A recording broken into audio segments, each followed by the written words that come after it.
نحمده ونصلي على رسوله الكريم.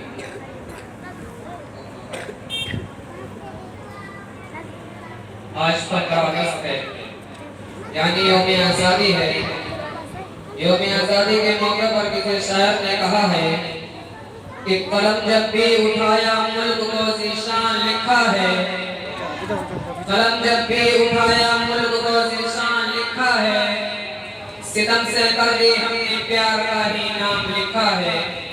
مجھے نفرت بھری نظروں سے ہر دم دیکھنے والوں، ہمارے دل میں جنگوں صرف ہندوستان لکھا ہے. اور خاموش ہے تو خوفات کا مدن مت سمجھو، ہر مدت کو مسئلہ کشمیر مت سمجھو. ادب نوازی سیکھی ہے بزرگوں سے ہم نے، جھک کر مل رہے ہیں تو حقیر مت سمجھو. کہ جتنا ہی تمہارا ہے اتنا ہی ہمارا ہے، جتنا ہی تمہارا ہے اتنا ہی ہمارا ہے.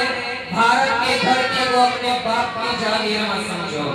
وقت کے بھائیوں اور نوجوانوں، سرزمین ہند کا چپا چپا اور گلستان ہند کا پتا پتا اور بوٹا بوٹا اس بات پر شاہد ہے کہ ہندوستان کی مقدس سرزمین پر جب تک کہ گورے اور من کے بارے انگریزوں کا ناپاک سایہ پڑا، اور جب یہ سازش قوم ہندوستان کے تخت و تاج کا مالک بن بیٹھی، تو سب سے پہلے انگریزی اقتدار کے خلاف حل میں بغاوت ہم نے بلند کیا. راستے کی غربت، دوری کے بھی فکر، راہوں کے خطرات سے بے فکر ہو کر ملک کی آزادی کی تلاش میں ہم نے پھانسی کے پھندوں کو چوم کر منزل کا نشان پوچھا. تو کبھی ملک کی آزادی کے لیے ہم نے اپنے جسم کو لہو لہان کروایا اور آگ کے انگاروں میں جانا پسند کیا. ہم نے اس ملک کی خاطر برسر عدالت اور نغمِ آزادی سنائی تو مالٹا کے کوٹھریوں کو ہم نے اپنا وطن بنایا. اسی طرح صدیوں کے غلامی کے بعد ہماری قربانیوں کی بدولت ہمارا ملک ہندوستان انگریزی اقتدار سے آزاد ہوا، اور ہم نے بہت سوچ سمجھ کر جمہوریت کا راستہ اختیار کیا. مختلف مذاہبی ادیان اور نظریات عقائد کے کروڑوں ہندوستانی آزادی کے حق کی دولت سے سرفراز ہو سکے. ملت اسلامیہ کے نوجوانوں، آپ تاریخ کو اٹھائیے اور مطالعہ کیجئے کہ آزادی کے بعد ہندوستان کے اندر مسلمانوں کے ساتھ کس طرح کا رویہ اختیار کیا گیا، ظلم و اقتدار کے کیسے کیسے ہتھیار استعمال کیے گئے. کبھی گورکشپ کے نام پر اخلاق کا قتل کیا جاتا ہے، تو کبھی مظفر نگر میں ہماری ماں بہنوں کی حکمت سے کھیلا جاتا ہے.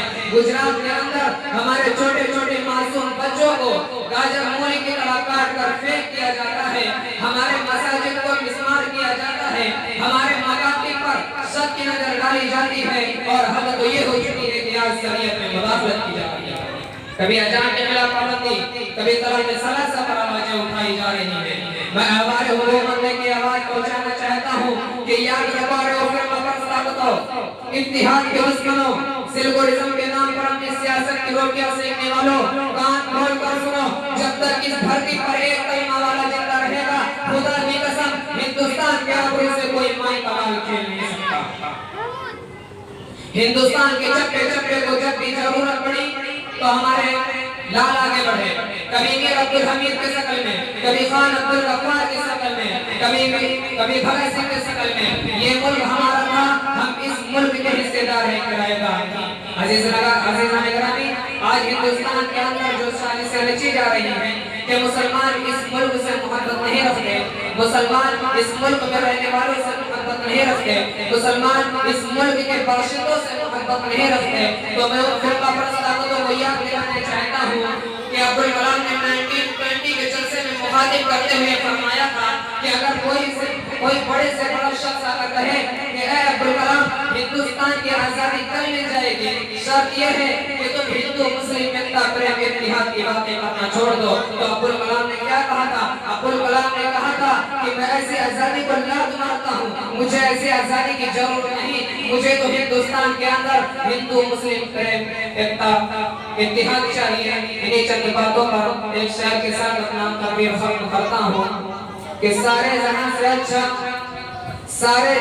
اچھا ہندوستان ہمارا، ہم بلبلیں ہیں اس کی، یہ گلستان ہمارا، وما علینا